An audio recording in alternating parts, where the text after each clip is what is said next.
مشرق نیوز کے ناظرین آداب۔ آسام کے وزیر خزانہ ہمنتا بسوا سرما نے جمعرات کو اعلان کیا ہے کہ ریاستی حکومت کے زیر انتظام تمام مدرسے بند کر دیں گے۔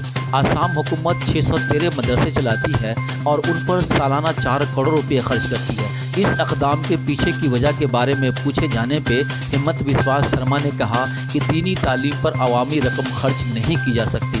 امکان ہے کہ ریاستی حکومت کے زیر انتظام مدارس کے متعلق نوٹیفیکیشن جاری کرے گی۔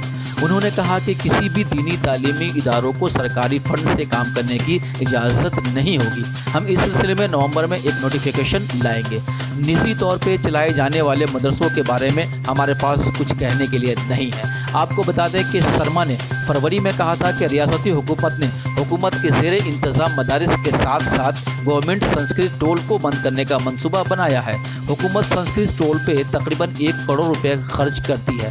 AIUDF کے سپریمو اور لوک سبھا کے ممبر پارلیمنٹ بدرالدین اجمل نے اس فیصلے پر BJP پہ طنز کیا اور آسام میں اقتدار میں آنے پر مدرسوں کو دوبارہ کھولنے کا عزم کیا۔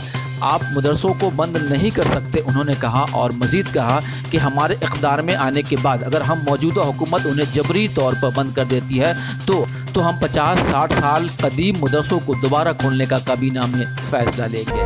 آج بس اتنا ہی۔ مشرق نیوز کے ناظرین شب بخیر۔